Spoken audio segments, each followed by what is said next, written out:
Yeah, I think we're now.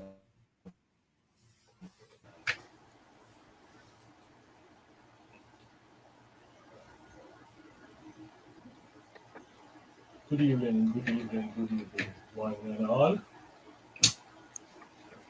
My name is Michael Nita. I'm the host here of this program.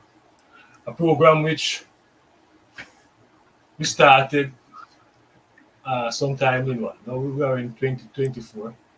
We started in 2023 with this program.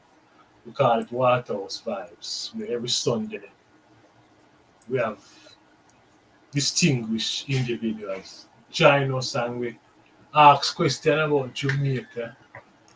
At times, we touch on what's happening in other parts of the earth. But the main thing about this channel is Waterhouse. Our focus is Waterhouse community. How government policy impact this community, what we can do to help this community overcome the many trial and tribulation. Because Waterhouse is in a place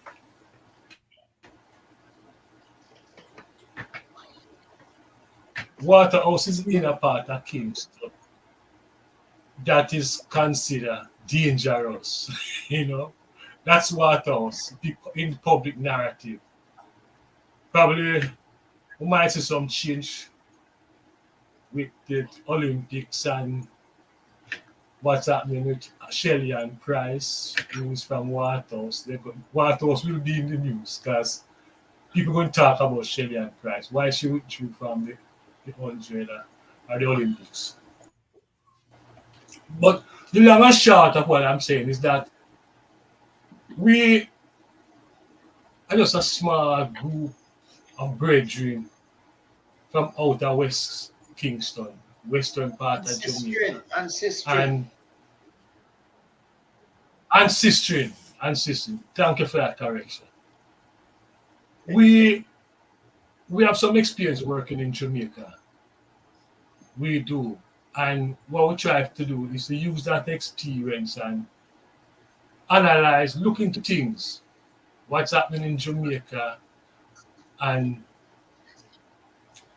again, one thing we highlight, and we highlight it because a very close friend of this program, Will Rattigan, is from Waterhouse, and since we link up, Rattigan established a program called Reason with Rattigan, which is a very informative program. Very sometimes he's a guest here, and I hope to have him here today. But the point I'm making is that this program, this platform, is a free speech platform. We welcome anyone to come and join the platform, participate, and establish the point of view. Today, we have a sister from, I would say, Kingston or Redhills, a sister who is a fierce advocate for equal rights and justice in Jamaica. I met this sister in 1990, as I said to her earlier, and since that time, I'm really impressed with her. When I first met her, she wasn't vocal. She was just a sister helping to sort through her father operations and reach out to some brethren, start some co-op. I remember a document we developed called the Do Good Corporation that we were trying to set up in Waterhouse. And since that time, the sister evolved into one of the most prominent critical voice in Jamaica right at this time. And I'm speaking of Professor Rosalie Anota. This sister has been in the forefront of the fight for rights and justice in Jamaica. Today, I invite her to join us, and help us to have a better understanding of the constitutional reform process in Jamaica. You know, every Jamaican, whether you're in Jamaica or you're in Timbuktu, make it clear and is a topic of hot discussion. This week, the former Prime Minister Bruce Golding came out in a reasoning that he gave at UWI. Bruce Golding came out and voiced doubt about this this thing, whether it's going to be implemented or what. His exact words was, listen, I don't think I'm good. I'll see. I'm not quoting him word for word, but in essence, what he said, he doesn't see a constitutional reform process coming to a certain process, reach certain level in his lifetime. And here we talk about the changes. He doesn't think that he's going to live to see the changes. You know? So all those recommendations from the Constitutional Reform Committee, in my view, is just a waste of time if you follow Bruce Golding argument. You know. With me to sort of explore this issue and this question is Brother John Hart. Brother John, as I said, some time ago, Brother John is also a fierce defender of truth and rights. Right? He's known as a critical voice in the Jamaican space. With Brother John, I have Brother Lass. Lass is a man who's also view a critical voice in terms of Jamaica, urban living, and we want to come to an understanding. I know I'm confused. And I'm assuming that there are many people out there, many Jamaicans, when they listen to the discussion about the constitutional reform process and what have you, they must be asking themselves, what does it mean for me? What exactly does it mean for me? You know, should I allow folks who it is established that these individuals are corrupt? Should we sit back and allow corrupt individuals, very same individual politicians who we identify as corrupt? Should we sit back and allow them to drive this process? Or we need a new voice? There are so many questions. I have no idea, and I hope Sister Rosalie can help me on that. The brothers, I take it that the brothers have their own opinion. Rosalie, she must have some concern, but at the end of the day, I think she will help us to become much clearer. John, good evening. Last good evening. Rosalie, good evening. Good evening, Rosalie. Good evening, all. Rosalie, this constitutional question about reform in Jamaica, is it a real attempt by the powers that be to reform Jamaica, give the Jamaican people more control over their government? Or is it this process something where politicians are trying to entrench themselves in the lives of Jamaican people? And I ask that question because in Today Observer, there's an article which covered Bruce Golding's speech. And Bruce Golding he's disappointed. He's saying, why remove the impeachment clause when that was something we agreed on? Both the PNP and GLP agreed on this in 1995. why both parties agree, but in this new formation, that is just pushed to the side. And these are things designed to empower citizen control over the politician and civil servant. Am I missing something? Is it true or false? A fake news or a genuine attempt to reform the constitution? What's your take? Well, let me first start by saying I'm glad to be here and glad to be a part of the Waterhouse family. I am from the constituency, the Western St. Andrew constituency, all part of Waterhouse. So we're all one. And just to say that, we can ask the question in many ways because, the government made it very clear when they embarked on this process that they intend to undertake the most comprehensive constitutional reform since our independence. That's what they told us. When you look at the Constitutional Reform Committee's mandate, they started with these two broad goals. It's in the final report. They want to Jamaicanize the Constitution, and they want to abolish the monarchy and establish a republic. And the committee's work has been along those lines. In fact, the report summarizes it and talks about the, preamble and these iconic representations and words of enactment and so on, all of that having to do with Jamaicanizing the Constitution.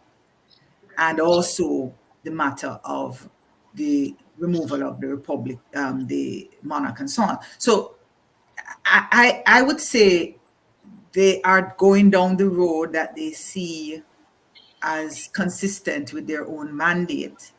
But I question whether it's consistent with the mandate of the people of Jamaica.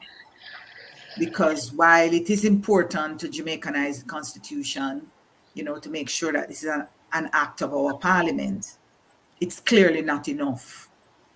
I think we all think it's time. We should have done it from independence to get rid of the monarch as head of state. But after 63 years and having observed other countries that have moved away from the monarch, I think we can all, many of us can conclude that it's not enough, that we have to get to the more substantive issues in the Constitution having to do with governance, having to do with power, who wields it, on whose behalf, in whose interests. And I think until you begin to engage this kind of conversation, most Jamaicans are lost. Importantly, we also have to recognize that this constitutional conversation is not, it doesn't happen in a vacuum. It's not happening in and of itself. It's happening in a context where people are struggling to live every day. The majority of Jamaicans are having it very hard. And therefore, it begs the question to what extent these constitutional changes that we're talking about will impact the lives of the Jamaican people. Will it improve their standard of living? And again, I would say that unless we begin to engage the conversation in that way, most Jamaicans simply turn away and it becomes a conversation with the people in power, the opposition, and those of us who bother to engage this conversation.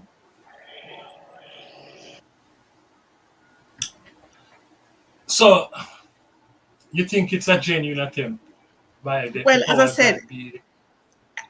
I have to say, it's a genuine attempt to do what they think is what is required in constitutional reform, At because this they've time? actually produced a report.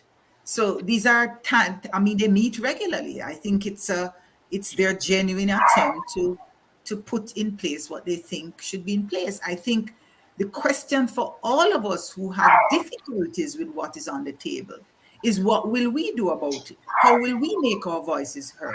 How will we turn this discussion into something that's more meaningful and impactful for the Jamaican people. I think that's the conversation. I don't think it's about what the government intends and wants, because they're doing exactly what they want to do. They have the power to do it. And part of the conversation about constitutional reform is exactly that. Is there too much powers in the hands of the prime minister? Right? Should more power be in the hands of a communities like Waterhouse? To what extent should the people of Waterhouse make decisions that will directly affect them? I mean, we've just come through Hurricane Beryl. I did an article where I talked about the fact that we have to see constitutional change as part of our strategy for climate resilience. Why? Because communities need to have a say about how they protect themselves from the hurricanes and how they lift themselves out of the hurricanes. That cannot be and ought not to be central government decisions. After your house blow down, you don't have no water, you don't have no light, you can't sit back and wait for government to come fix it up. You want a mechanisms that's quick, that's nimble, that's relevant to the particular issues that you face right now. Right? And that's what happens in the imminent threat of a hurricane. So for me, it was a good example to talk about the relevance of constitutional reform for how we live every day, especially in the context of this existential threat we're now facing with climate change. So those are the conversations we need to have. You know, do the people of Waterhouse want to have a say in the Constitution and shaping our Constitution? And if so, how? What are the provisions that make sense for the people of Waterhouse to lift their standard of living, to transform the society in which they are a part of, and to ultimately achieve the goals that they want? You made the point about crime. To what extent are the people of Waterhouse helping to shape decisions about how to solve crime in their community? Crime is not a rocket science for people in Waterhouse. You know 9 times out of 10, you know who the criminals are. Right? You know what the problem is. And therefore, if you had resources in your hands and you had the mechanism, a legal framework in which community by community decisions can be made, perhaps we could get better outcomes. And it is these kinds of issues that I think must be part of the constitutional reform discussion. I'm glad you started on the whole point of. Go ahead, Mikey. No, I want to welcome Ishmael to the conversation. Ishmael, we're talking about constitutional reform, okay? Professor Rosalie. Okay. All right, continue, last. Yeah. I was saying I'm glad Rosalie started on the whole question of the kind of conversation, that should be had, to deal with this whole constitutional reform process. Because I think while we can say, and I like how Rosalie put it, the government is genuine in terms of getting what they want. Right? They're serious about getting what they want to be done, and they're genuinely trying to achieve that. But the question of genuinely trying to put something together that reflects the concerns of the ordinary people in Jamaica is a whole different matter. And the whole issue of conversation that you raise is part of the problem that I see, in that the way the reform process was devised and organized, it seems as if it was not organized to get a broad cross-section of the views or the participation of the people. in the process, right? To ensure that you capture everything that people want to see change in the country that affect the different areas of their lives, whether it's political, economic, or whatever. And why I say that is that when the thing started, and a lot of people were enthusiastic and wanted to participate. A lot of people were talking about the constitutional reform process. A lot of people were putting forward ideas, right?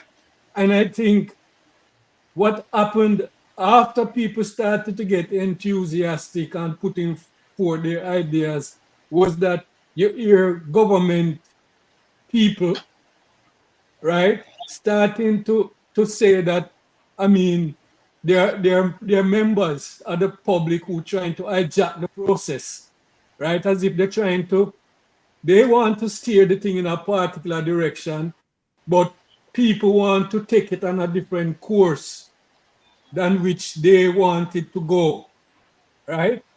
They did not want it to go in a broad spectrum where people start putting in and creating issues around things that they did not want to be involved in the process.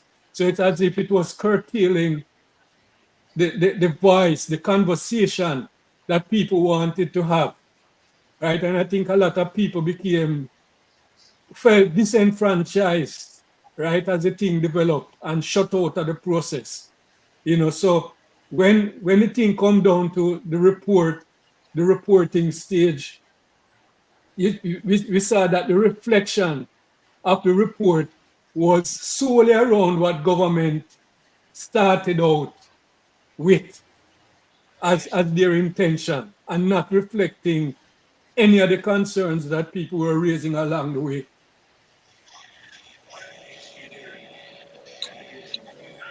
John, John, Yes, man, I'm here, man. You want me to during give the a comment? no, no, during the Grenadian Revolution, Maurice Bernard Court developed something where he went around the island and discussed the budget for that annual period. Do you remember that? That model that they use in Grenada? I don't remember the specific model per se, but that would be probably what they would do based on the kind of government uh, which was short-lived, and you know why. It was short-lived because that's not the kind of government the United States want to see in the Caribbean. So I Cuba, raised that question. I raised that question, John, to ask this question. If Jamaican government and the PNP are serious about this constitutional reform, shouldn't they be thinking about mass mobilization of the Jamaican people to discuss this and having community forums? Because I know MP Hilton him keep meeting inside a White House or what, but I do doubt he ever facilitate a meeting that discuss the constitution. You know, yes, should but they be I would thinking? answer this by saying, thank you very much, Rosalie, because you put the very words that last quoted is absolutely correct. The PNP and the JLP will attempt to establish a constitutional reform process that's in line with how they see the country. What is it that you're trying to accomplish? You cannot make wine out of, we're not going to get wine as an end result out of water. The very terms of reference of the committee that was set up focused very heavily on abolishing the monarch. I mean, we are now what, 65? We're going nearly 100 years of independence, and the issue for the Jamaica Labour Party government, which I haven't heard any striking criticism from the PNP as to how it should be different, how to expand the terms of reference. But the issue is what the rest of the Caribbean is talking about and doing. And it's easy to make a change from a monarchy to a republic.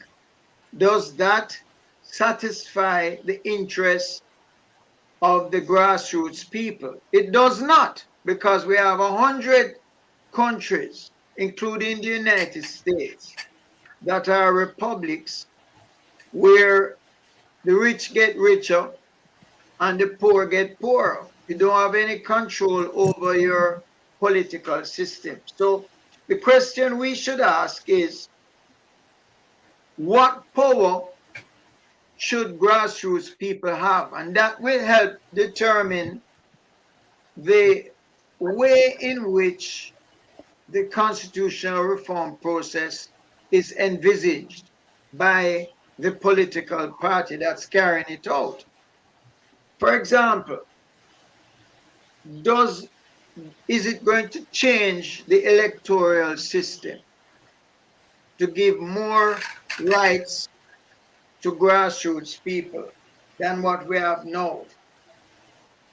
Does it have power over elected officials different from what we have now?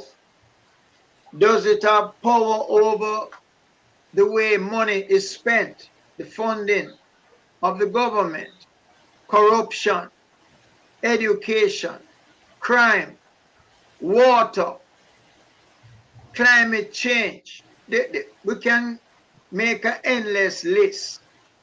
So long as the process does not envisage, quote unquote, grassroots people. I'm not talking about the 1 and 2 chairman of this board or the committee chairman of some community. We're talking about broad representation to seek the input of grassroots people.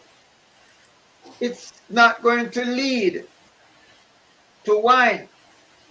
It's going to lead to something, a thing in them have a drink in Jamaica in Trinidad called Marby. When I first go to Trinidad and drink Marby, it's bitter. I have to spit it out. So you're going to get Marby, because the way the process is undertaken is not to bring sweetness to the ordinary people. Is to really reform the system in a way that does not lead to any change in the power of those in charge now. So that is all I would say. You cannot get a different result using the old shovel, or I'm trying to think of an analogy, but I think my point is made, that so long as the system of transformation ignores grassroots people, you cannot get a result where grassroots people go and drink sweet water. We're going to get the same thing. Look how long this thing going on. You know why? Because there's no intention of making a difference. It's all about it's private. It's a clique who is doing it. It's not going to address any real change. And therefore, again, to get that kind of change, it requires the grassroots people to demand it. Is that something that people are interested in doing right now? No, they are not. They are not mobilized to involve themselves in something like that, and there's no attempt by the existing political parties to do it. So we can talk until our throat sore. The result is going to be the same. One and two little click here and click there and so on, but the taste of the result is going to be bitter in the throat of quote unquote the ordinary people. All of those issues which we are referring to. And for me, the most important one is electoral reform, control over elected officials. Those are like the litmus tests for how it will be different than just a monarchy. That's what they do in Barbados the other day. And where the government, climate change is something that, it's easy for government to have. They bring in some consultant and they make a program about climate change. It don't involve the people. How do the people get involved? What control will the people have over the system of supervision of any of these things? Education, water, crime. Good God, we could talk till our throat sore.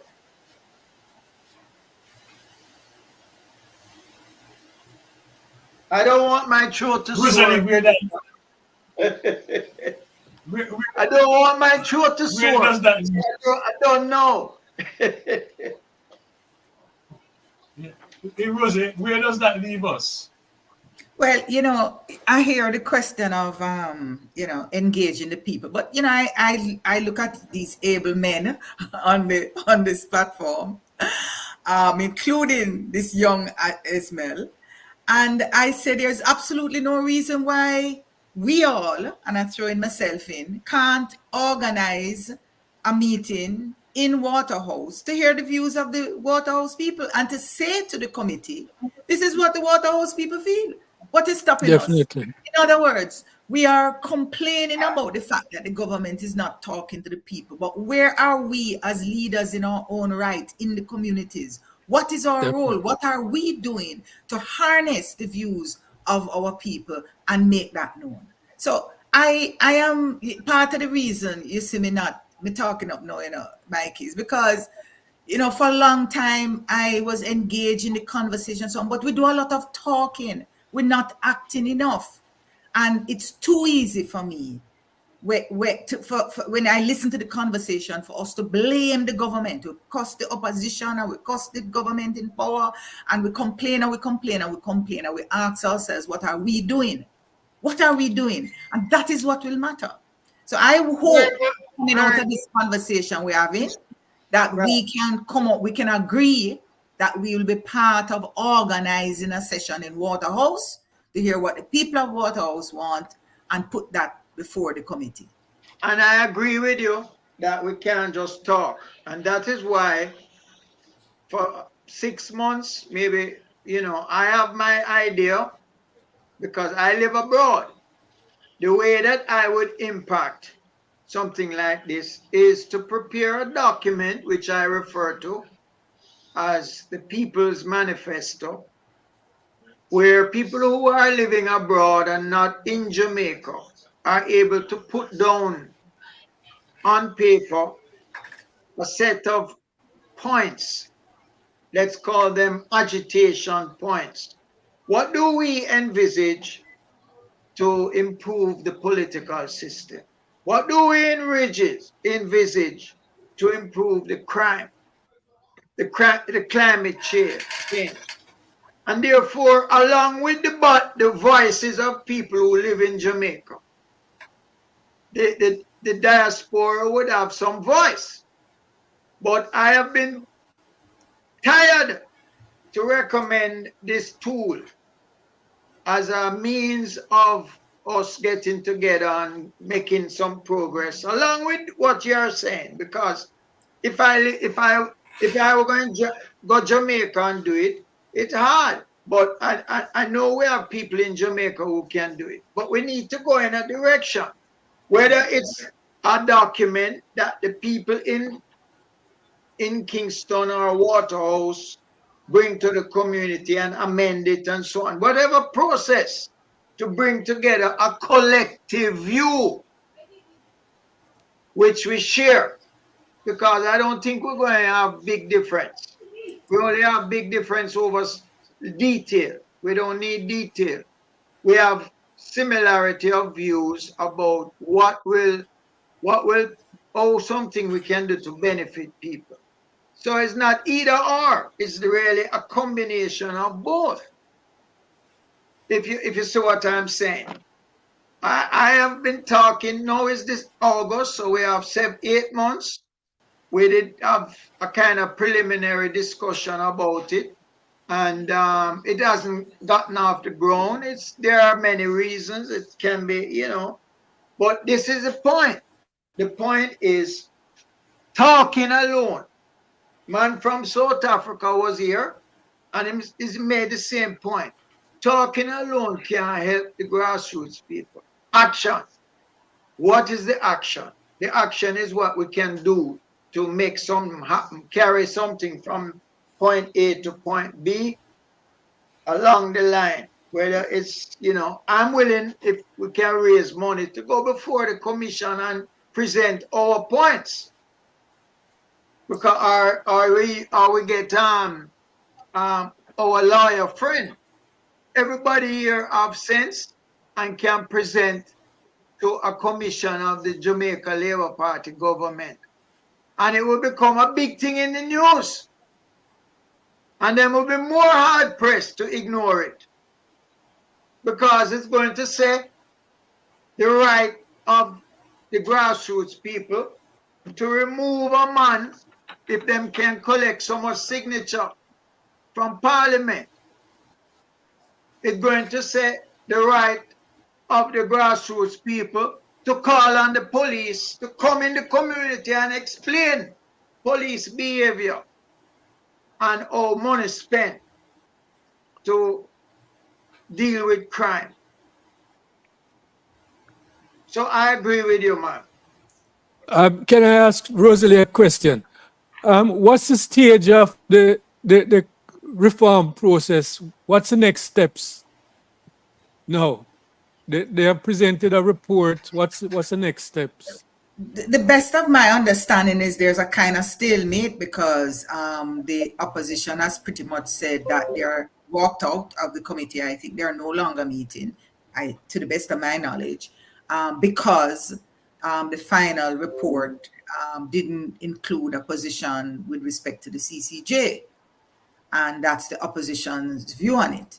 The committee, I was surprised to see them doing a town hall just last week, I think it was, and they continue to engage.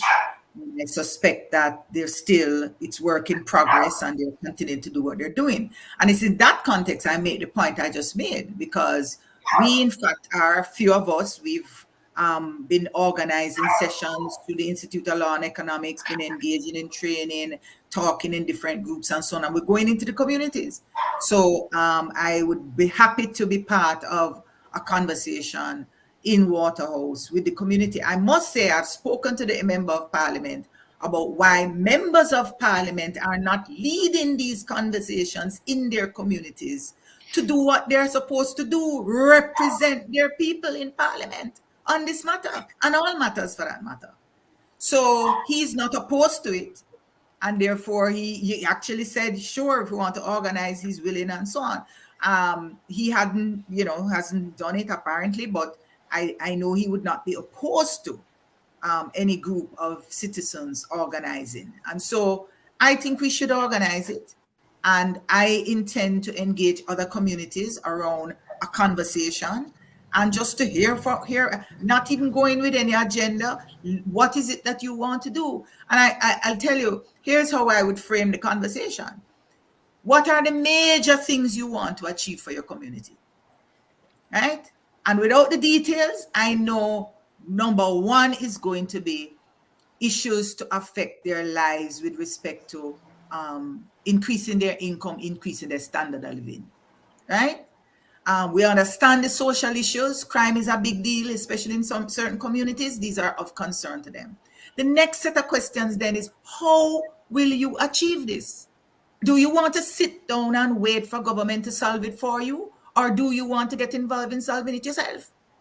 And I will suggest that most communities in Jamaica, the Jamaicans I know, are going to say they're not happy to sit down and wait for the government because they've been doing that for far too long and it has not happened. So they want a more active way to get involved in solving these problems that affect them.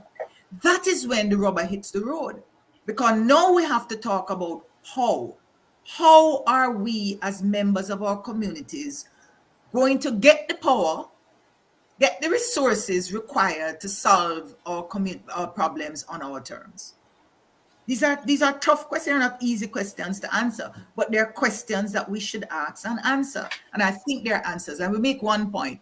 I heard a point made about Grenada and the participatory budgeting, going to communities and getting. But this is not just a Marxist or radical or socialist idea. No. Right there in New York City, since 2011, they have been engaged in participatory budgeting. It is a fundamental democratic right. Remember, the Americans went to war over this idea of taxation without no representation. So they are very seized of the idea that people must be involved in making decisions about how to spend their money. It's taxpayers' money, right? And therefore, this idea that citizens, communities must be involved in decisions about how to spend their money is a fundamental right. And I want to say this. We've set up these local governments. In fact, one of perhaps the most significant constitutional change is the extent to which we give meaning to the constitutional provision we put in place in 2015 with respect to local government reform, and give real teeth to the idea of citizens participating in decision making, right?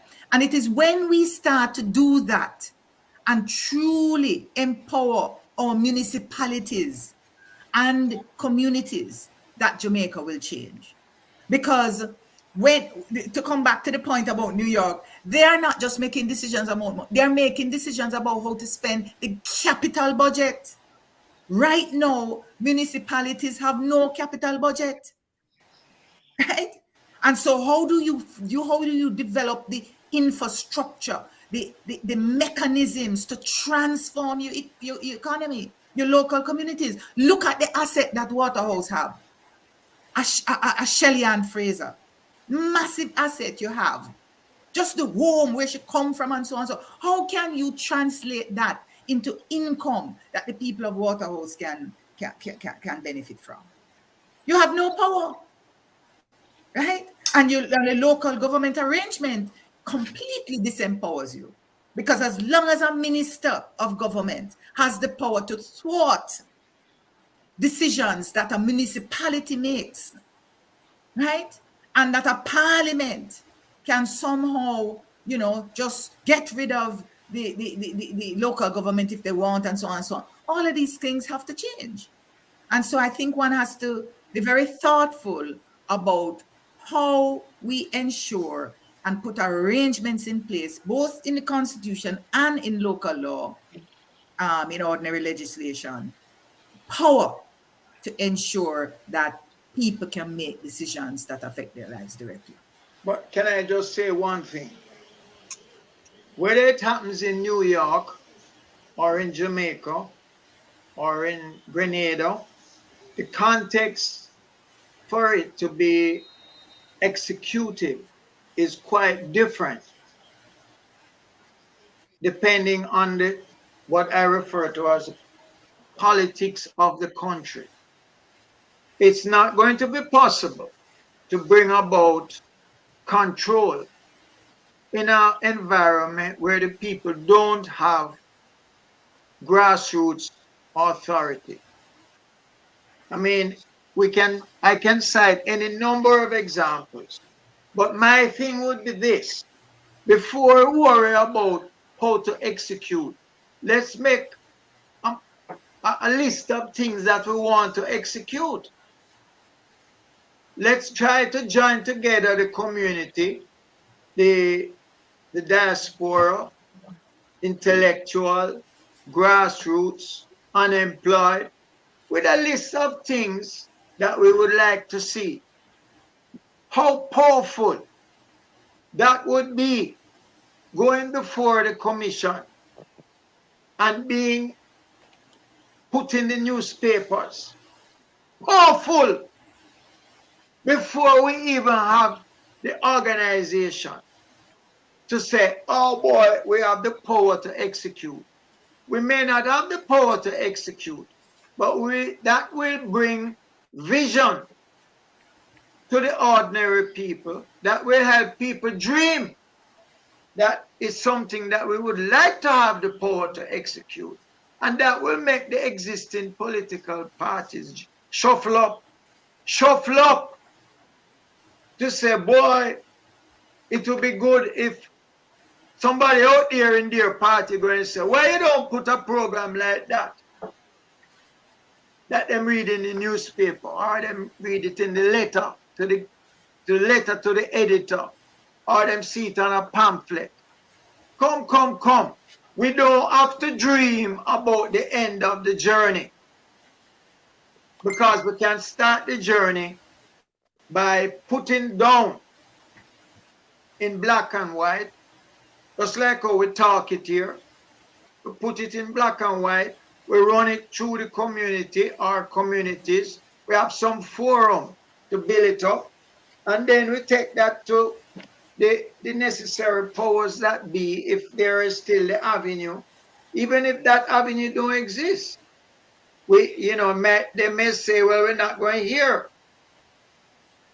from you, but it doesn't prevent you from preparing, as you say, something along the lines that what you are referring to.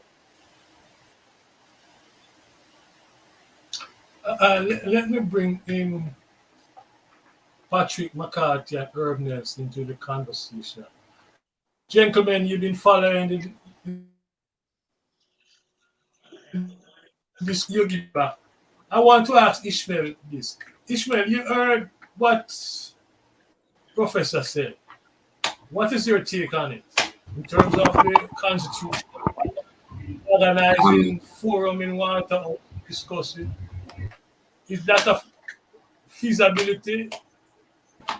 Right. Of course Okay. it is. It's in fact feasible, and I must say, I have also been a part of lecture series and classes or workshops, if you may, by Prof. So I have first-hand information about, how these things actually work.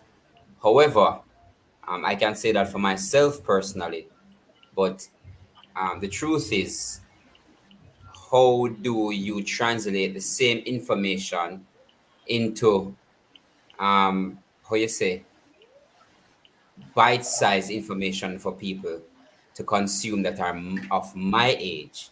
Because while it is it would be all right for me to sit and listen in a workshop for 2 hours, it won't be the same for others. So how can you um you know tailor the information? Because the truth is, as some people in the comment are saying, not all young people are not every citizen of the country really knows what's going on in relation to the constitution. And that leaves me to say, if they don't know, it's our duty to teach them. But how do we bring the information to them for them to make their minds up about it, instead of us having the conversation, which is a very important conversation, in small substratas of group that care versus, you know, how does it affect, you know, the layman, if you may. So there are a lot of moving parts in relation to how. What I must say though, it's absolutely important for people like Prof to continue what she's doing, for Waterhouse Vibes to continue um, what we are doing, for other bloggers to continue spreading the information, because it's through these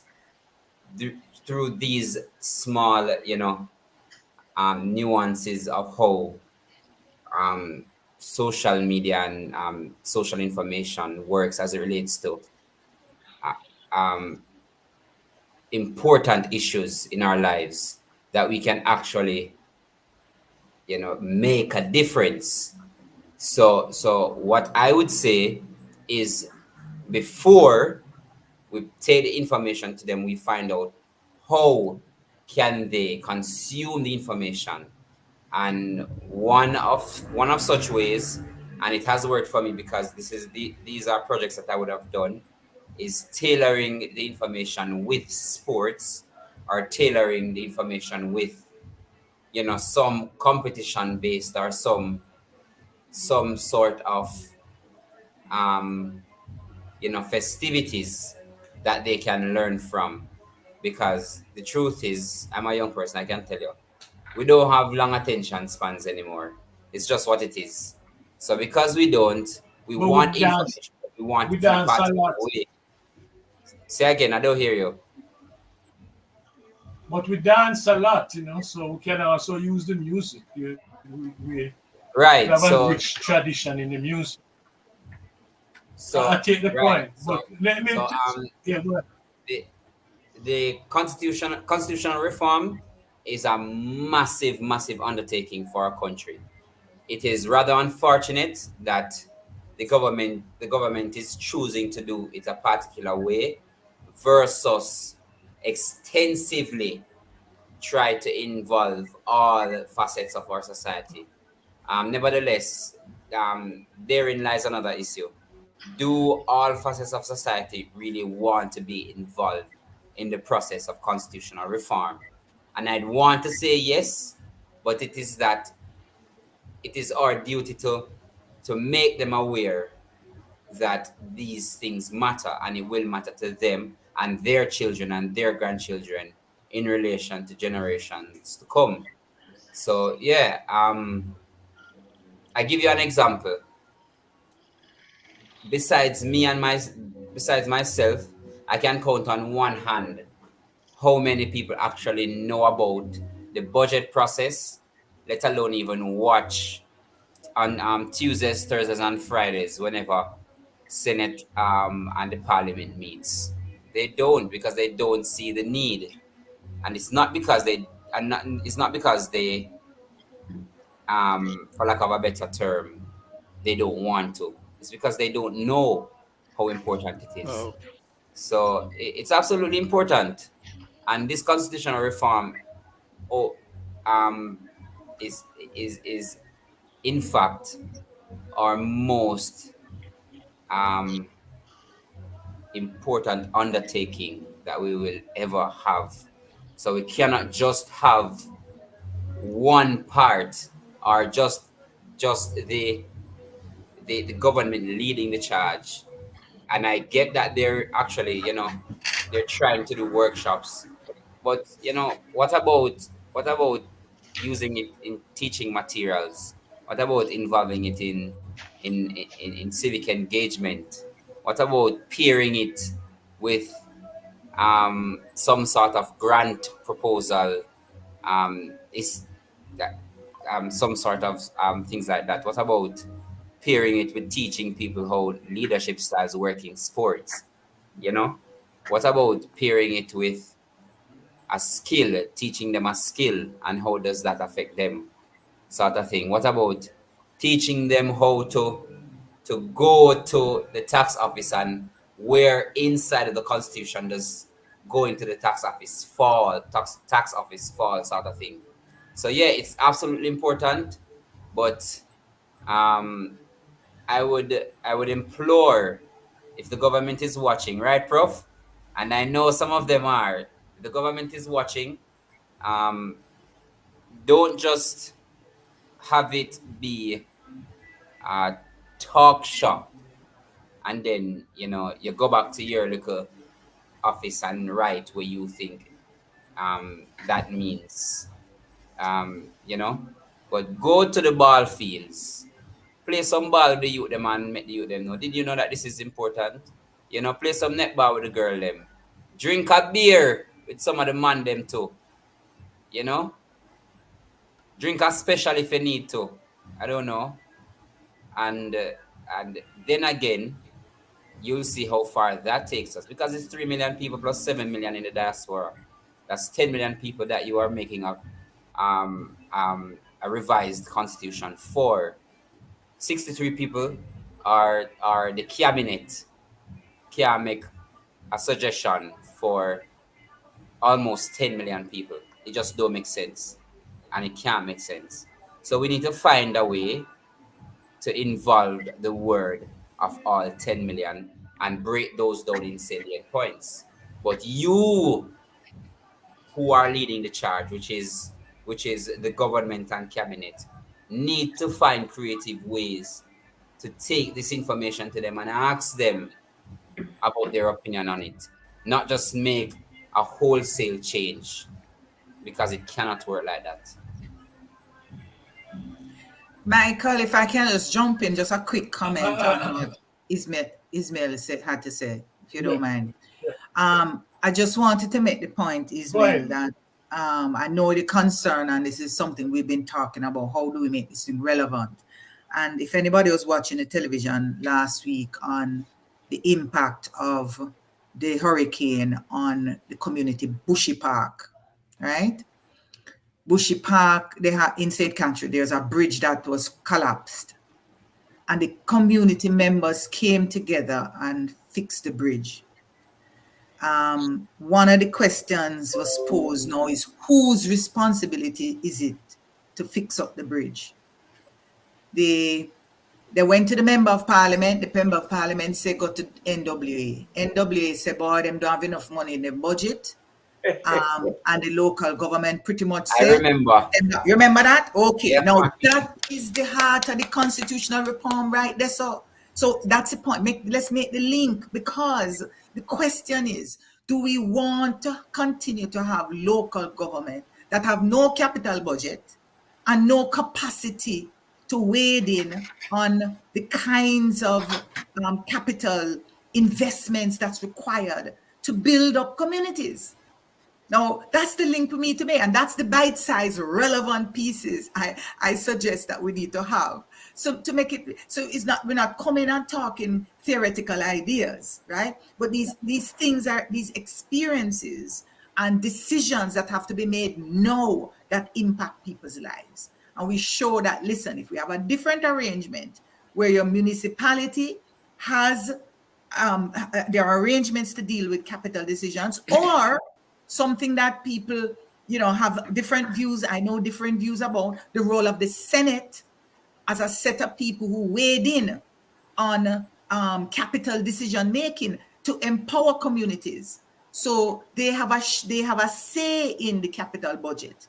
Right now, the ministers ultimately, cabinet and so on, have all those says, right? But should the parishes, in order to empower, to create the kind of economic empowerment opportunities, be part of that decision making about the allocation of the capital budget that can provide the infrastructure and so on that they need. So these are questions, but I thought I'd jump in as Ismail to say we struggle, and I don't have an easy answer, but I just thought that one was something that just reminded me of the way in which we can make these decisions. We can engage conversations around the Constitution at times and in moments where people can see live how a different set of powers could impact their lives.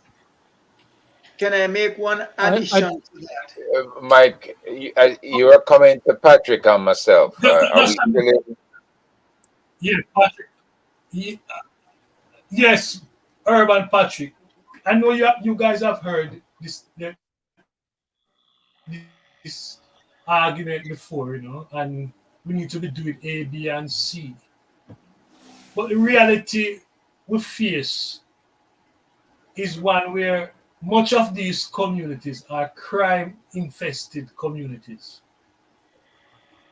And social workers and others, as soon as 6 o'clock come, whether they're in Arnett Garden or Waterhouse, they are heading for the exit. So there's a fear there going into these communities, which produce a type of work that is shortcut, splish and splash work. The question I'm asking is this: given the reality we face, why can't the government employ sixth form students to go into the communities and teach the people about the constitution and the process and what have you? Wouldn't that be a more effective approach, Patrick and Herb? Well, before I, Using sixth form students to go into the communities. before I go ahead and respond to your question, I'm gonna ask this of you. If for those of us just coming into the conversation, if you could first of all just give us an idea or explain to us our guest Rosalie Hamilton, who she is and what the discussion is primarily around.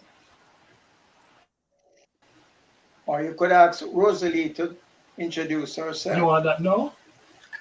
Yeah, but yeah, I'm asking for that before I go ahead and respond to your question. And Because myself, yeah, I go just came ahead. into a Go ahead. discussion and I'm trying to make sense of what's being discussed.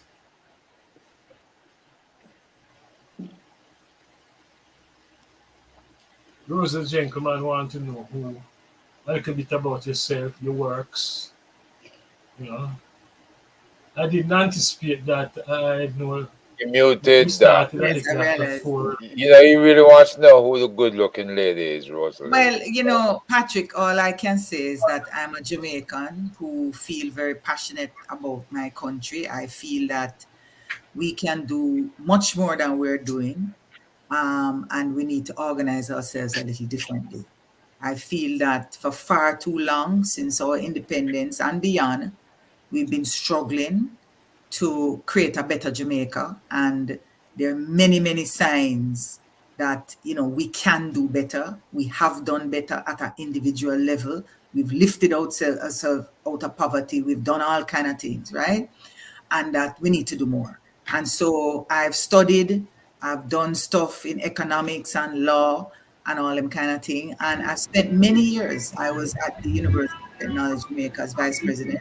And I spent many years walking up and down Jamaica, every parish in Jamaica, and every community, understanding, listening to people, most importantly. I've learned a lot from just listening to Jamaican people talk about what their dreams and aspirations and what they're trying and what they're not trying.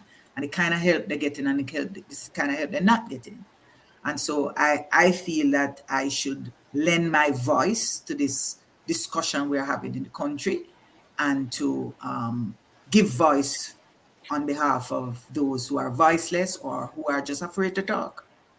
That's who I am. Patrick, she's been absolutely modest. I'm not sure why you decided to ask, but nevertheless, because I've been a mentee and a student for her, I can tell you. Professor Rosalie Hamilton was a lecturer of mine. She has also started the Institute of Law and Economics. She has been one of the gatekeepers in the field of economics and constitution, in relation to constitutional law, and in relation to our fight for the continuous thirst for knowledge in relation to how people view matters of governance in this country. So while I can understand that you aren't necessarily au fait with her work here on the island, especially when I was a youth ambassador, it was in fact Prof that guided me through her work with the OAS, which is the organization of American American states. states. American states. Sorry, thank you, as well as CARICOM, among a plethora of other organizations. So she has been single most, she and Dwayne, of course, the driving force behind what you call, advocacy for people like myself with no voice. So now me can come on Waterhouse Vibes and shut off my face, sort Okay, of thing. okay, So, okay. I you get the know? picture. I get the picture. Okay. And Yeah. I do agree with you because the way she came across to me, I know that it was more than what she was actually saying. So I do agree with you that she Yeah, was man, being she's like modest. that. She's like that. So Yeah, me go come defend her, to be absolutely honest with you. And she know, yeah, you see, fine. she already. Yeah, fine. I just wanted to get an idea of what's where we are. Ishmael, Ishmael, Ishmael, can you I'm go here. ahead? So in I was asking you to mute. in in response to the question, Mike, um, I must start off by saying, first of all, that I certainly do agree with that approach that you mentioned in terms of, randomly using 6 farmers to teach the community. You Right? don't agree or you do agree? I don't agree. Right? And just to speak more directly to the discussion, that the discussion seemed to be centered primarily around the economic plight of Jamaica and Jamaicans and our constitution, or what we refer to as our constitution. And for those of you who know me well enough, know my position as far as the constitution is concerned. What is called the Jamaican Constitution, as far as I'm concerned, it's not even worth the paper it's written on. That's not a constitution for Jamaica. All right? And we have to look, first of all, at the source. A constitution for Jamaica, an independent Jamaica, cannot come from our colonialists. Right? And that's primarily where that constitution comes from. In fact, it still states our head of government as the colonial master. So that's as far as I'll say on the Constitution right now, particularly the Constitution as it stands. Secondly, the Constitution does not require to be reformed. To be reformed means you simply reorganize it and present the same thing. That's basically what reform means, right? When we're talking about needing a revolutionary change, right, it means completely changing what exists, right? We need new ideas. We need a new vision, because a constitution is, first of all, if we want to go to the definition of what a constitution should be, right, or what a constitution really is in terms of the concept of constitution, is about what constitutes what we intend building, because it is a process. It is a process to build the Jamaica we want, right? If we're building the Jamaica we want, then it starts with a vision. It starts with some kind of vision. You have to have some kind of idea as to what it is you're looking at in terms of trying to build, right? And it's that consensus of the Jamaican people, because they are really the benefactors of the Constitution, right? When you look at what we're looking to build, it has to be a consensus of ideas, right? And furthermore, what we looking at now in terms of a constitution bears no relation to anything like that. A constitution is supposed to be the overarching law of the land, right? And this overarching law of the land as it stands is one which really has as its principle allegiance to the crown. And this is not what independence means. Independence means self-determination. Where's the self-determination? Right? So when we sit here and we talk about, ideas in terms of how we meet the people and all of that, right? You don't meet the people with an approach that you have the solution and you are going to impart this to them. No. It is a solution. The solution is one which is gonna resolve around a consensus. So it means the bringing together of everybody, the involvement of everybody in the creation of this process, right? So in order for you to come up with a proper constitutional draft, right, you have to have some degree of discussion with people so that you get the idea of where people are in terms of what their desires are, in terms of what their dreams are, right? How they view life.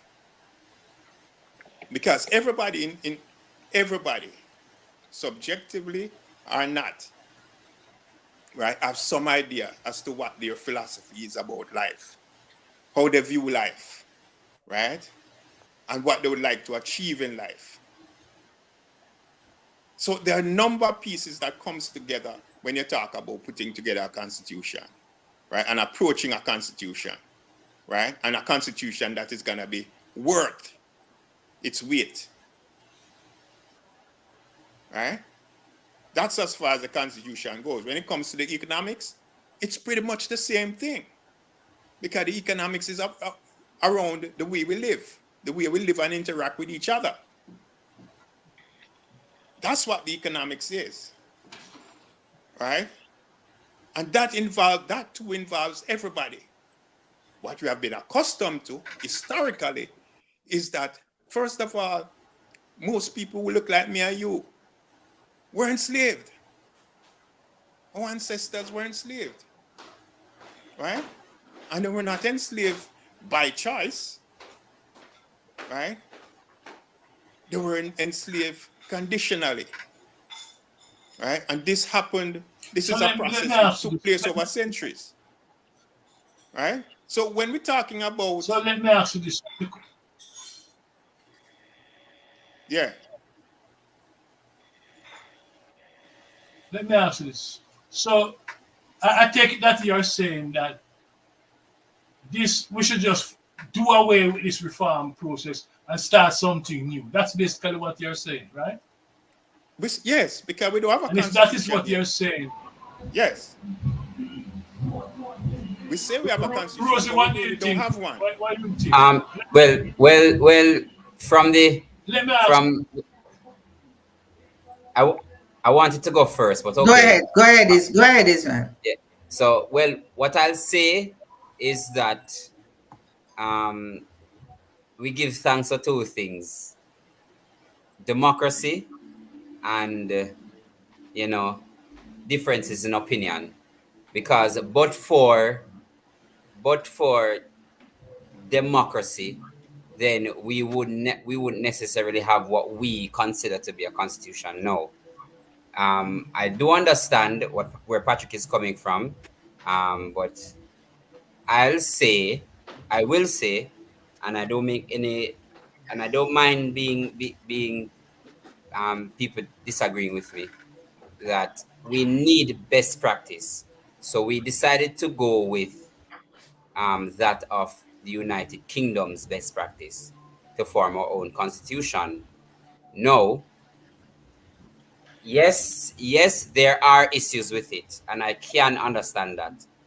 However, in order for a just and a society to run, we need a list of rules. That list of rules encompasses what we call the Constitution. Now it needs changing.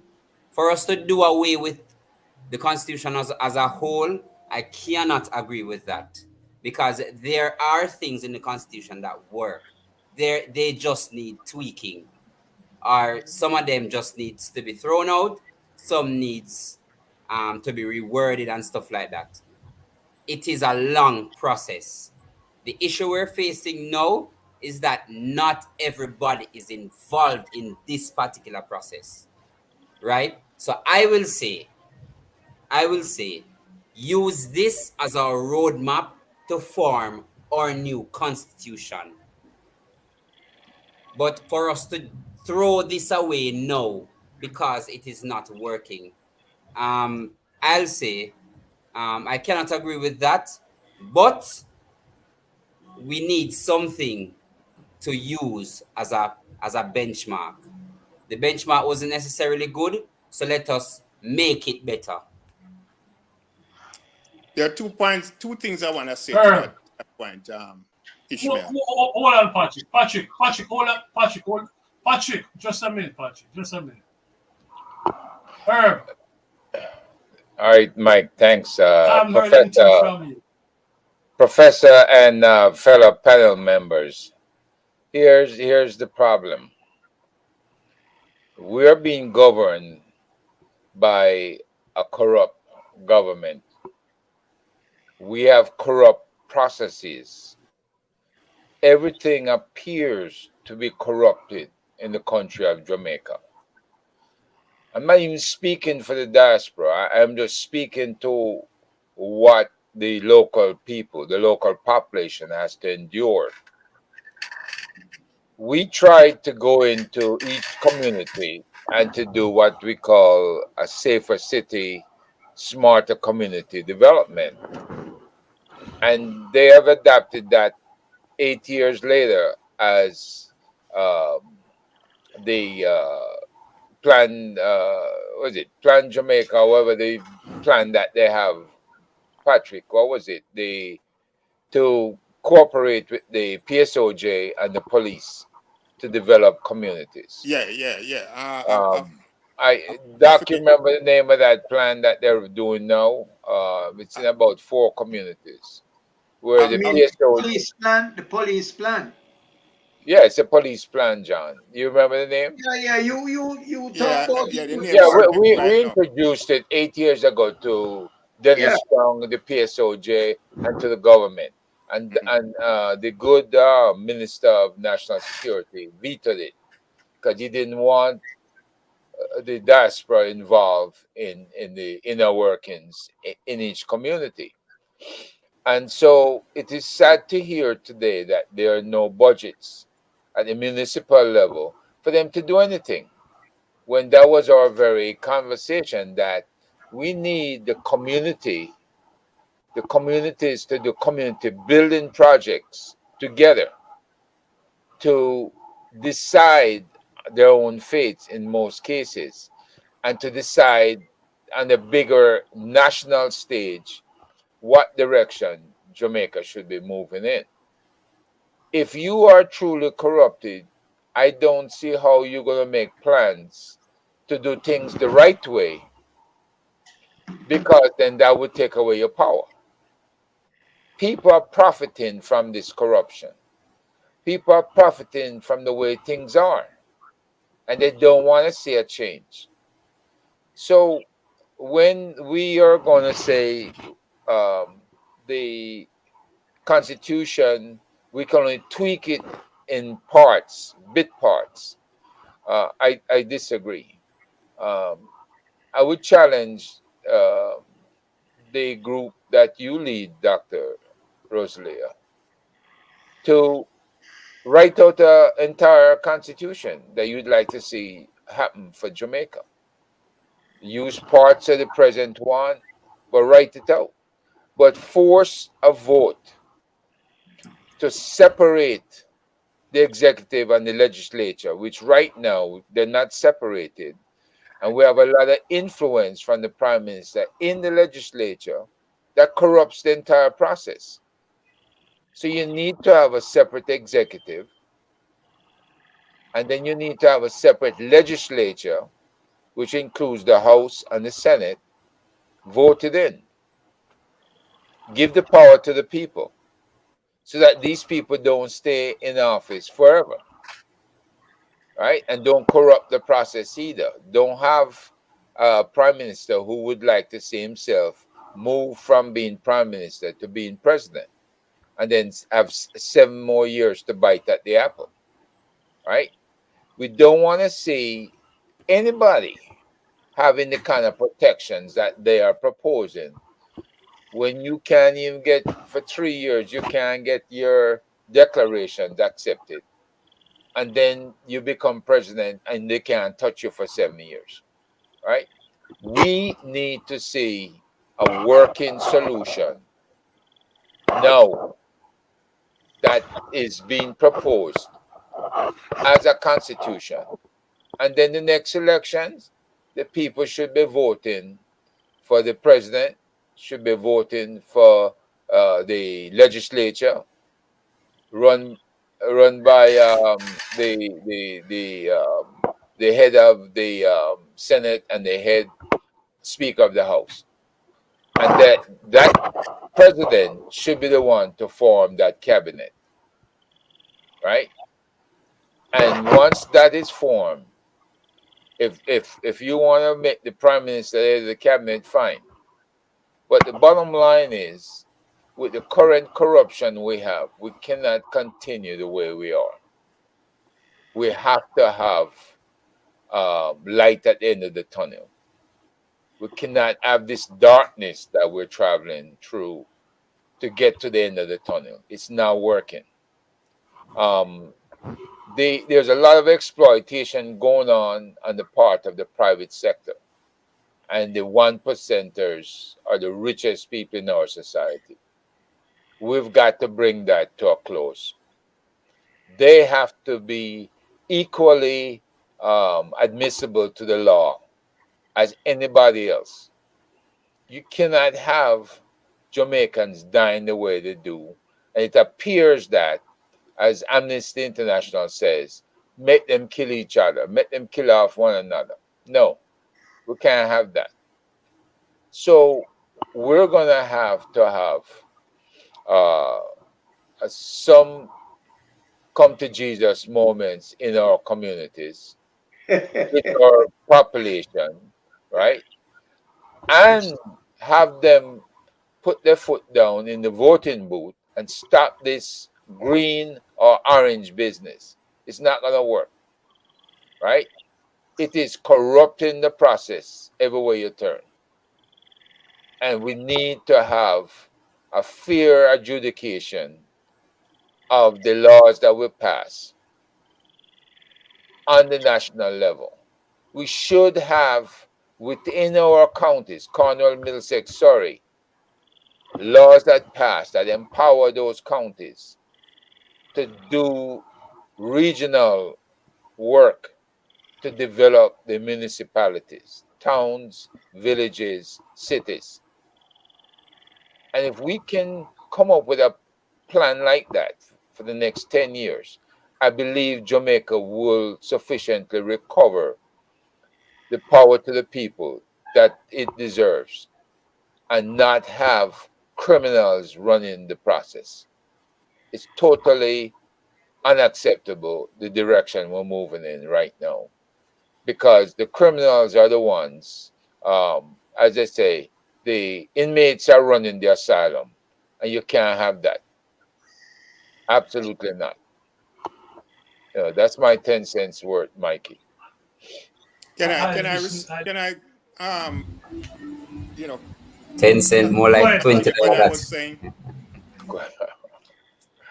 I as hear I was you. saying Ishmael, as I was saying earlier. Ishmael, can you mute? Can you mute it? Ishmael, go ahead, Patrick. Yeah, as I was saying earlier, well, I mentioned that, Ishmael, that we are disagreed with you because the piecemeal thing don't work. One of the biggest lessons, right, that we learn from history is that when we look at history, you have probably heard the expression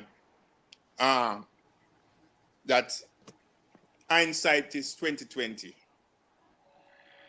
All right, when you look back at our history, There lies all the answers. Because history shows you a pathway that got you to where you are. Right? It shows you what lead to the crisis that exists now. It shows you the mistakes that were made. It shows you the missteps. It shows you the misdirections. It shows you everything. All the answers lie in history.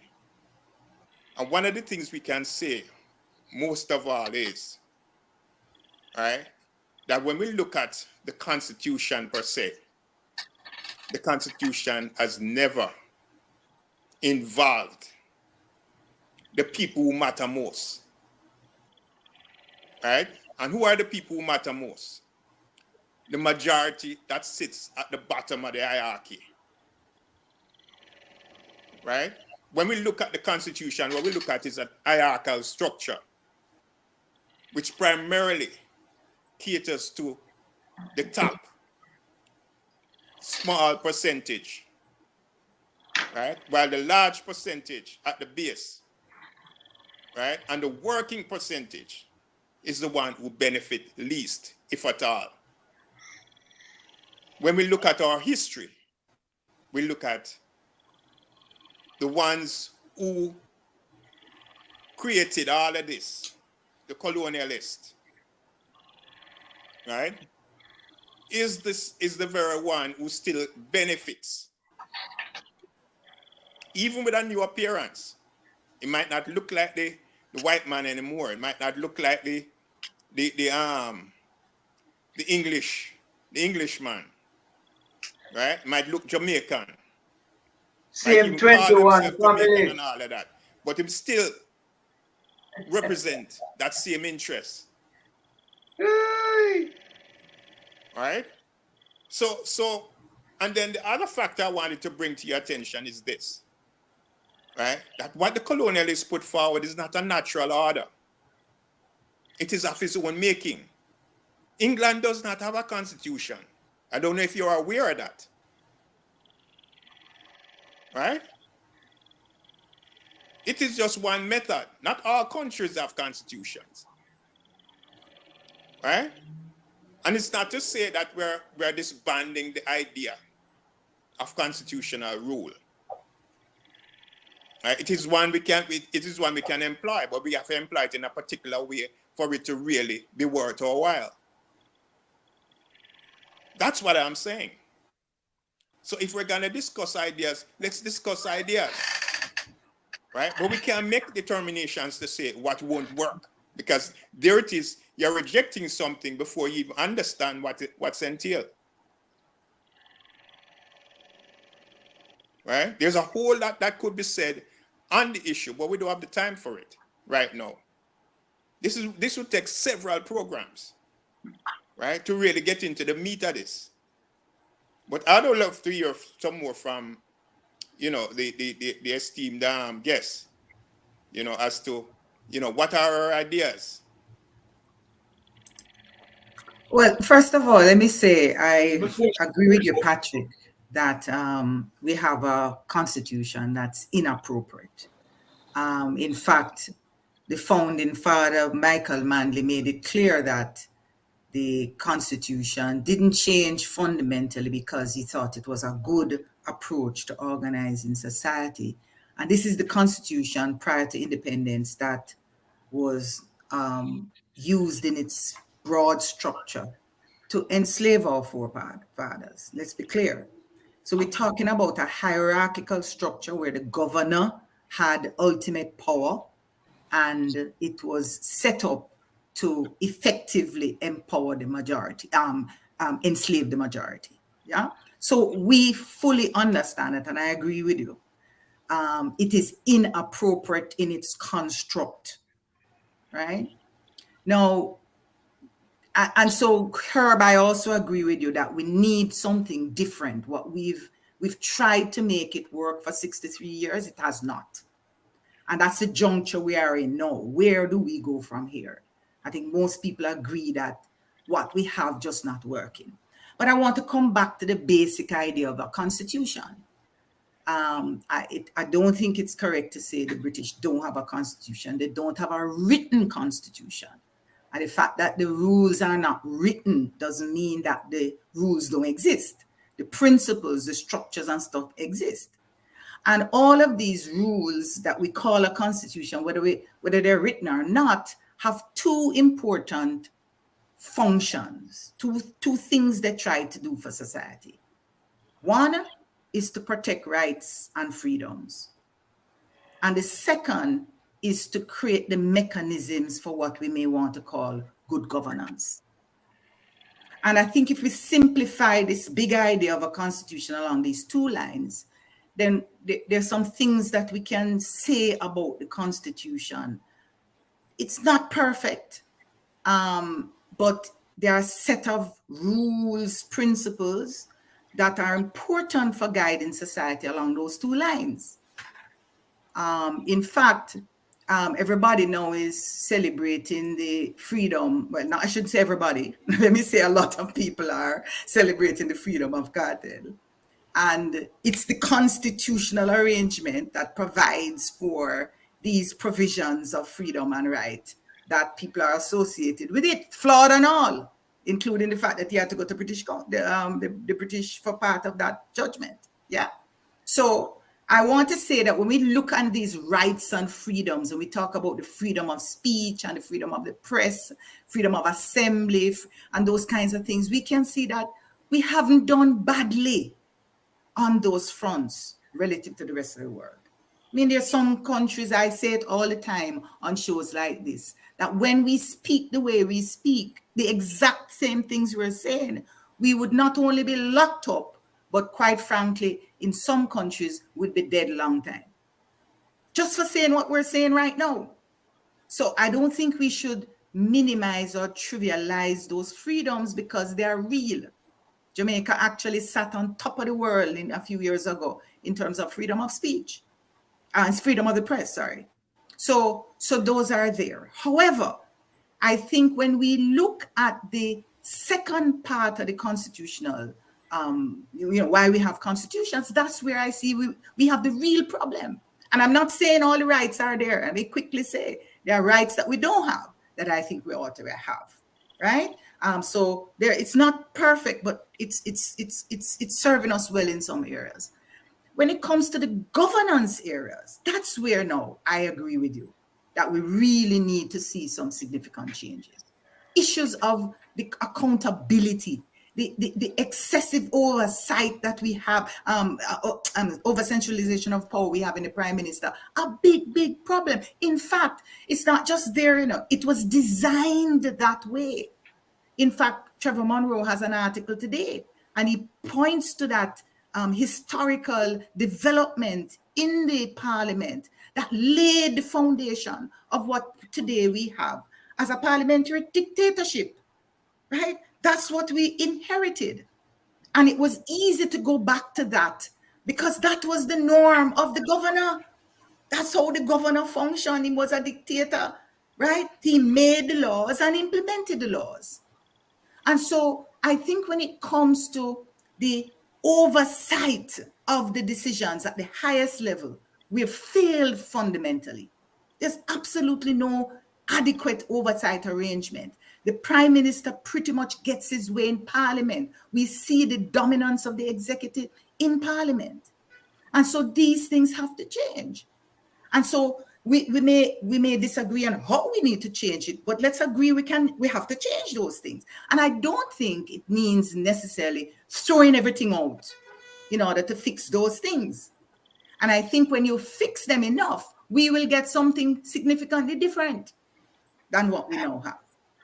And so I am also not clear, I'm not sure, not convinced, let me say it this way, that simply separating powers is the answer, because it's not obvious in my head how you tackle the over-centralization of control in the hands of one person. I hear a lot of Jamaicans talking about an executive president, but however you define, I don't hear what roles and responsibility that executive president has, but whatever roles and responsibility you give that president, broad strokes, we can say, well, that president must have the powers to run the country. So therefore, everything the Prime Minister have, him should have, or she.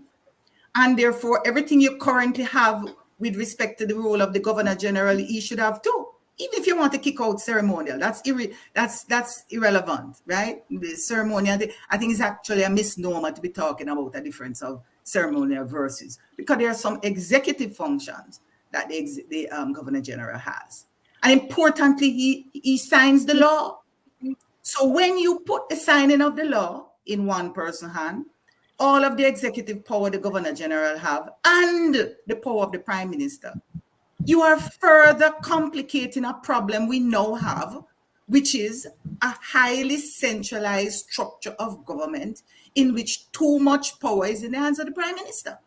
Now, for me, when we change in the Constitution, we have to fix that. And that's what I see as the most fundamental change to make. The oversight mechanisms that's implied for whoever run the country, however you elect, whether you elect them directly or appoint them, or you have a separate prime minister, and that's a whole nother conversation. I agree with you, Patrick. We don't have enough time to get into details. And then the other part that is completely missing from our Constitution, again, because it was never designed, it was to give our voice, the voice of our people, to create mechanisms in the Constitution in which we, the people, can have a direct say. It was never designed for that. Remember, we inherited, right, coming out of slavery into the colonial era, and up to 62 and after, there was no sense in which the people's voice should matter, right? And therefore, there's no mechanisms in place. Now, I think when you start to put mechanisms in place in a constitution, like what we were talking earlier, the participatory budgeting arrangement, right? When you start to do things like that, you're going to change the constitution, because, we've never had anything like that. So I think if we look at those two things, for me, two things, how you control the power that is highly centralized. And I don't know, I don't have an adequate answer yet, Herb, and others who may think that executive president is the answer. I have yet to hear how you control that. Remember, people point to impeachment, but look at what is currently happening in the US. This is not a theoretical idea anymore. Currently, the US, one of the biggest proponents of democracy in the world, cannot effectively impeach a very impeachable prime president. What is the mechanism Jamaica going to put in place to prevent that? So, and I think that the issue, the problem, when you think about it in terms of impeachment as a solution, in terms of controlling the power of your president, you're talking about a solution after the horse gone through, after the damage is done. I want to control the decisions and have adequate oversight and accountability every day, every Monday morning, every week, as he or she runs the country. I don't want to wait until we get into a crisis and then you impeach. And importantly, I want mechanisms in which the leader of the country, or the leaders of the country, including the leaders at local government level, let me say that quickly, because I do believe we have to talk about decentralized governance. I want an arrangement in which they can achieve the goals and objectives of our people. That's what we have been struggling for since slavery. Mechanisms in which we can achieve self-determination. We have the freedom to create the wealth and the resources required to shape our way, to make our way in the world. Now, you can't put mechanisms in place that, for example, is going to make government non-functional. So you have, the legislature in one hand and this one in another. You've seen it other jurisdictions where you can't settle you have no mandate to function and so on and so on. And you see pure political instability, right? We have a crisis. We have an urgency right now. Our people have for 500 years been struggling with an oppressive force that has limited our capacity to make our way in the world, to live like decent people. And we want the power to do that. And therefore, I want a presidency and a structure of government that can effectively enable us to achieve the will of the people. And I don't see the separation in and of itself.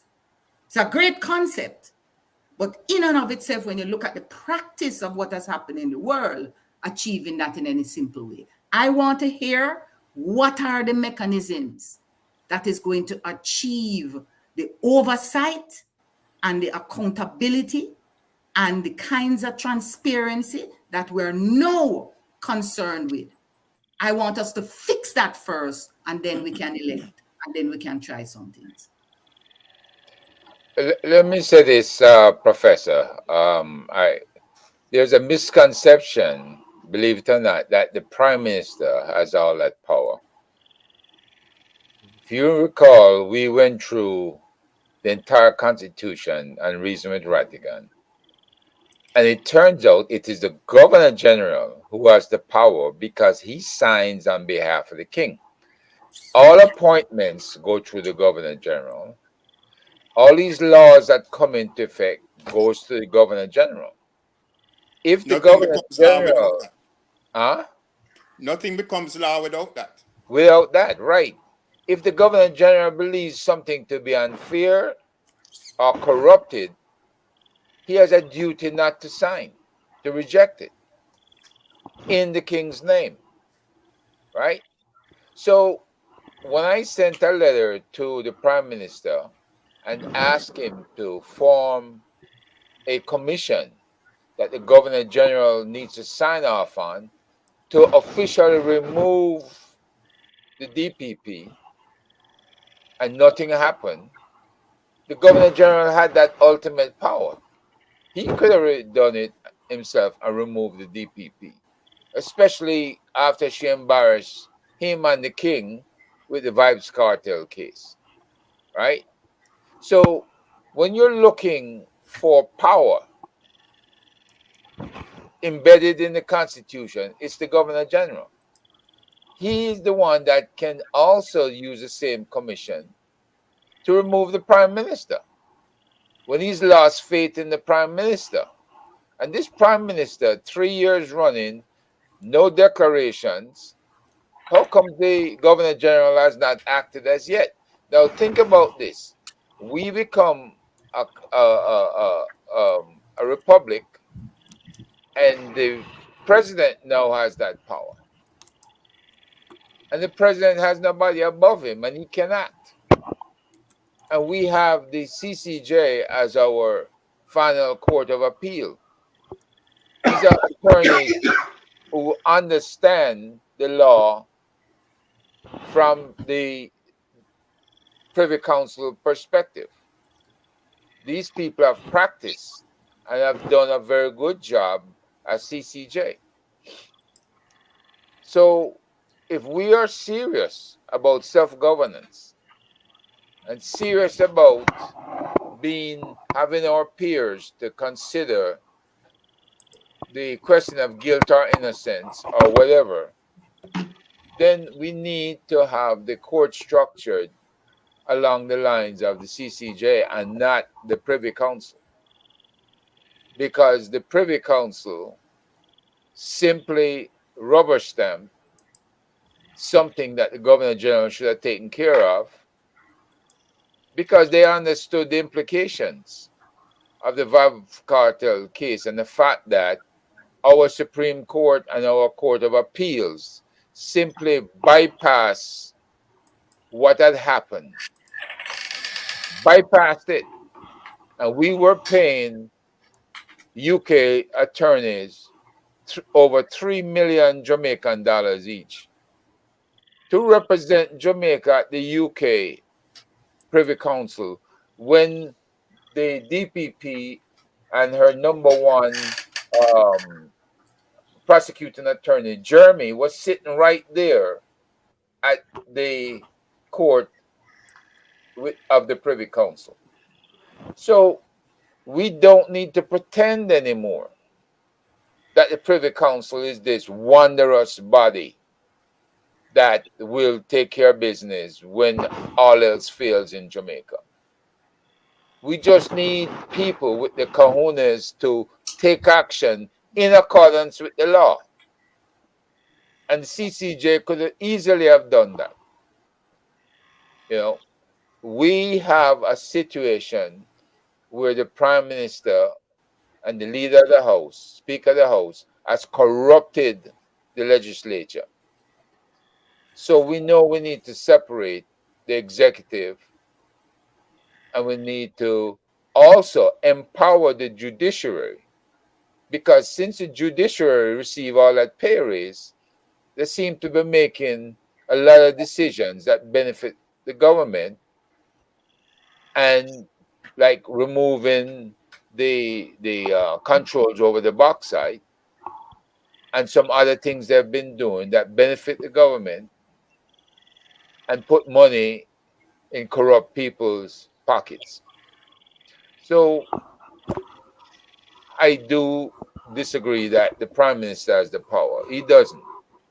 The Governor General does, who would in fact then flip over to being a president in a republic. So that I just wanted to mention that. Thanks. I absolutely agree with you, Herb. And Let, just let, to, let me say, just a minute, Patrick, just a minute. I listen to the word sound, and I'm sitting here and I'm saying to myself, if the foundation of the house is not firm, then there's nothing you can do. The house is going to crumble. To me, it seems like both the PMP and GLP are engaged in a game where they're trying to patch up here and patch up there and patch up in the hope that they can postpone what is coming their ways. Look at what is happening in Kenya. Liberalism is insufficient. Liberalism is insufficient. Imagine our society is a tribalized society. Tribalized society. And we have folks who is saying to us they want to reform and bring progressive constitution to Jamaica. But they turn to the British, the English. Why not reach out to South Africa? South Africa has a more progressive constitution. Why not reach out to South Africa, who are similar to the Jamaican people in certain respect? No, they choose to work with the British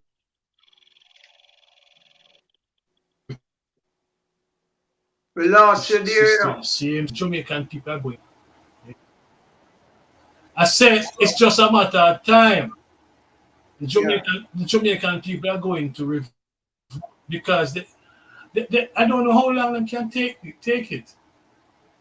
Just listening to a lot of words from the politician and and them apologies and what have you, and they're just trying to patch and prevent what is coming. You know, these guys are not serious about the Jamaican people. They are serious about themselves. I And would have liked they to hear Herb in terms of the power of the Governor General versus the. Yeah, but gentlemen, why are we going into that? That's a good question. Why are we going into last that? question, fade away. I didn't hear the last part of it. I guess him have a problem there. I think the Governor General shut last down. Is that right, Last? I don't know. Last, we didn't hear your question. I'd love You to have to hear say what you were saying. Gentlemen, the power. can you allow me to finish, gentlemen? Please. The long and short of what I'm saying is tinkering with the Constitution and whatever is not going to prevent the demise of the PMP and the GMP. That is coming because they have not served the Jamaican people well. They have not. Now they're coming to tell us about what they want to give us a constitution that protect our rights and whatever. But yet still, the policemen are still free to do what they want to do. I saw a video. I saw a video last week of a policeman standing, have a gentleman, a taxi operator on the ground, and his foot is on the taxi driver neck. You understand that? I saw that last week in Jamaica. A group of police officers arrest a taxi driver in Clarendon, Mayfair. And the police officer had his foot on the man's neck. And the man was handcuffed on the ground. What constitution what constitution they're suggesting? Well, in England, that can't happen. In England, them just fire the man who did that. The man in Jamaica now get fired. Brother man, and that is the issue. That is the issue. It's still a work. Constitution means control of a politician and what. It's still a work. And that is last week. Ishmael, I sent you that video. You saw it? But Mikey, yeah, I did. Ironically, he is the relative of somebody I used to play school challenge quiz with. So it's actually close to me, and I'm still close to that fellow. No, so it's very close to me, and I'm trying to find legal ways to get redress for him actually. So yeah, man, I didn't. I don't have the full details. I don't want to make any public announcements about it, but it's rather disturbing. Mike, can we hear Lass's question? Yeah, go ahead, Lass. Yeah, I wanted Rosalie to respond to Herb's statement about the power of the governor general versus the governor versus the power of the prime minister under the constitution. Whose power is who has more power? You know, there are kinds of conceptions of power. Legal power is one thing, political power is another, executive power is another. The prime, I mean, I know it.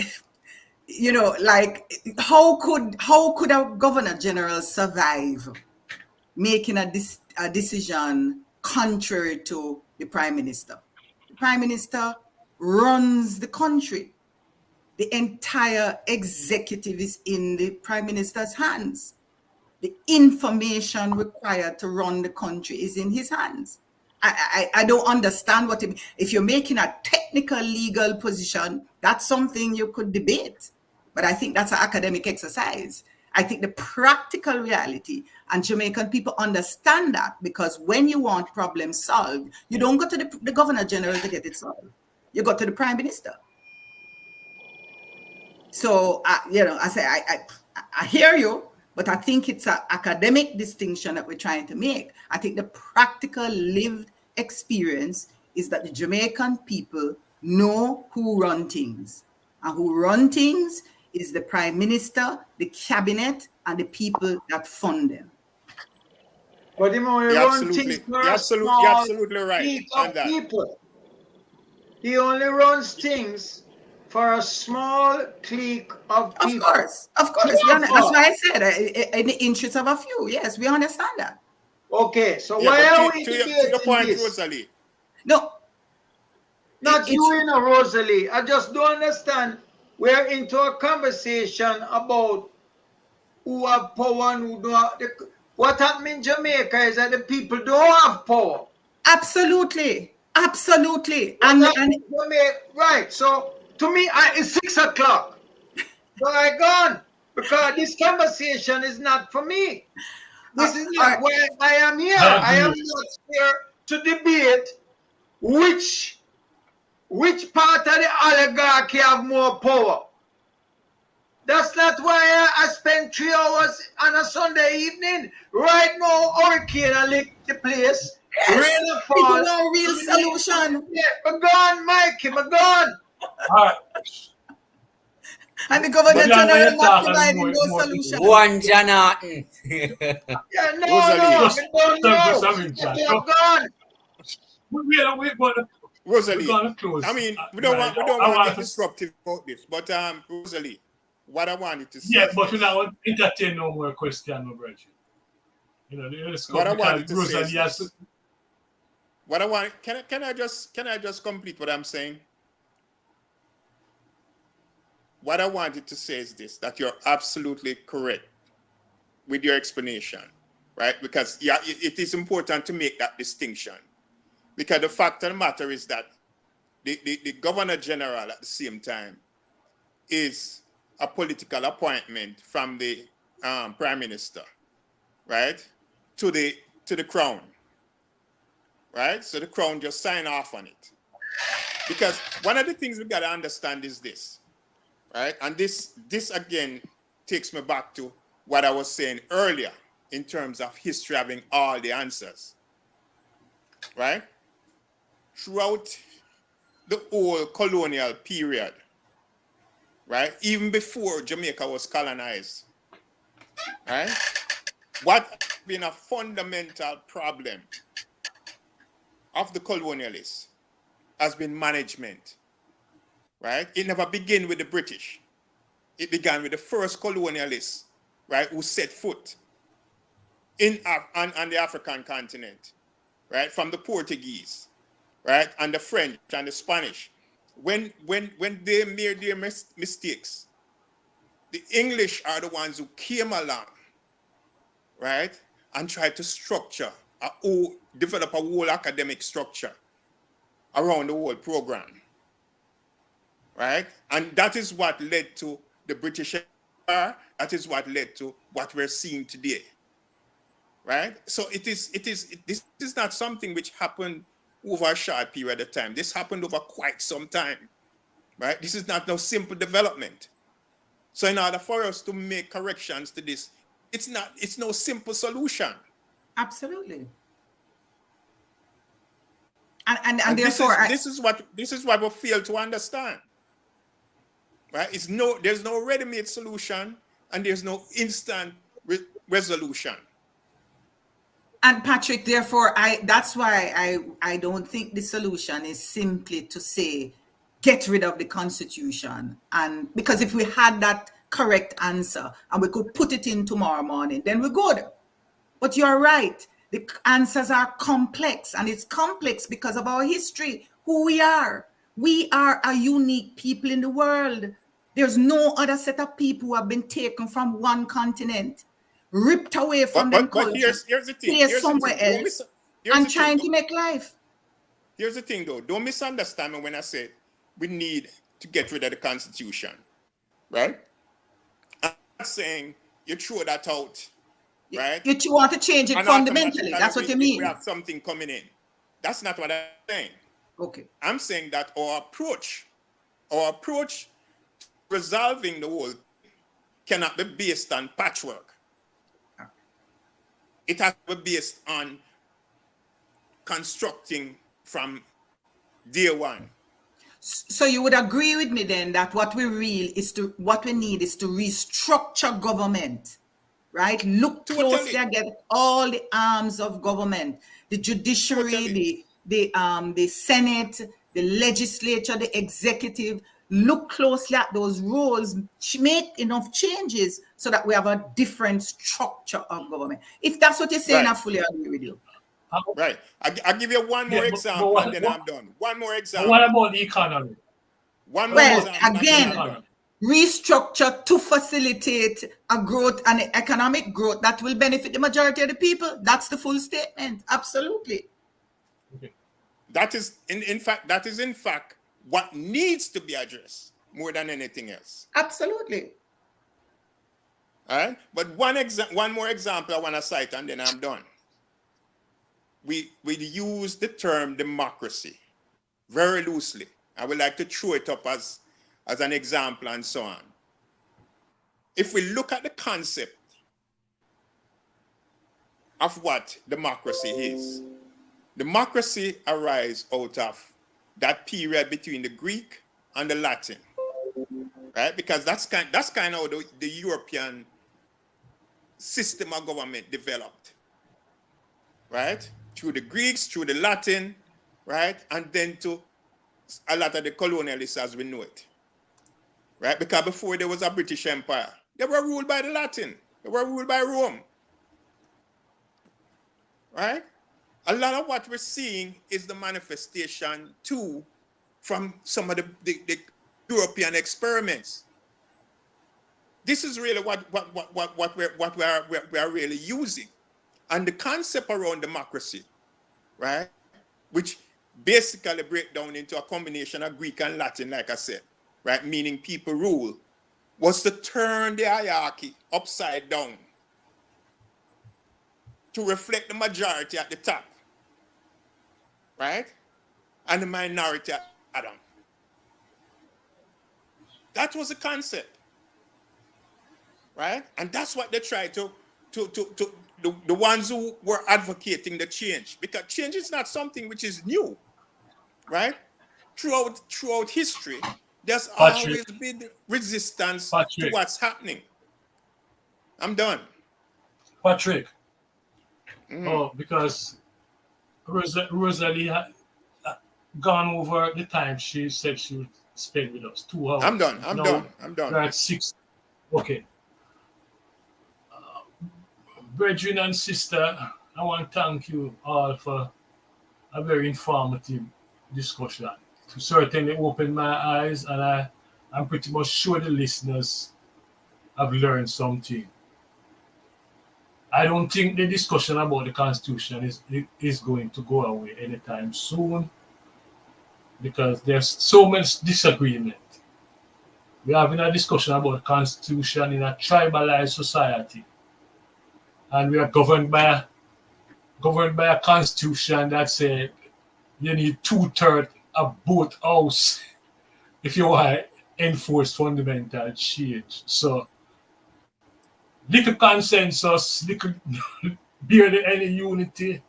I don't know how this Constitution debate going to work out, but it's a process, and we have to just keep on pushing at it, and eventually we'll get it, because that's how the Jamaican people stay. We push, we don't give up. There's a time when we rise to the top. You understand? So, again, thank you very much.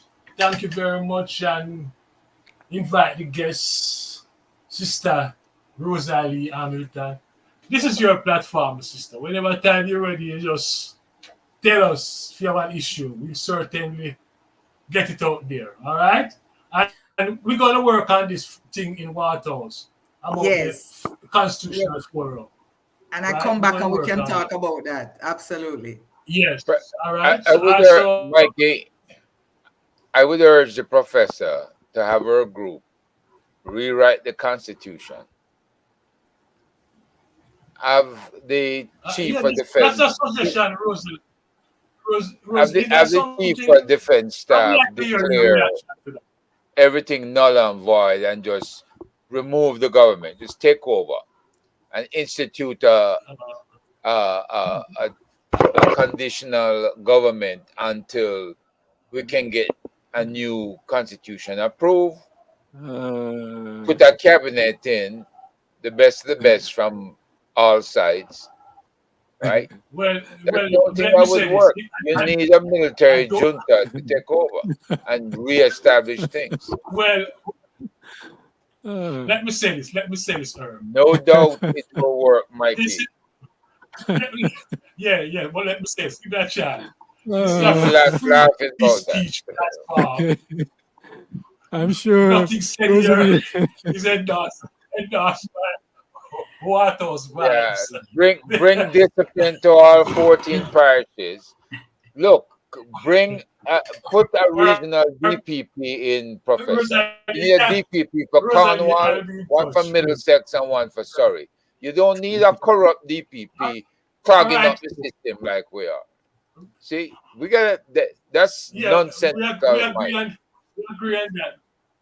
We agree on that, but remember, we also agree that you live in a very safe part of the world, you know. You don't in Washington, D.C., that area is well secure. So, No, you I'm not secure. sure what you're those of agreeing us, to, but I'm not agreeing to no military junta. No, no, no, no. I'm not into that. excuse, Look, no, we're not into that. if Thailand lacks discipline, and guess what? They would instill Herb, discipline in Herb, ways you cannot imagine. I'm out the bridge. Let me end this stream. I don't want to say we are extremists. Herb said military Oh, Lord. junta. No, we're not there as yet. Let's It's try and direct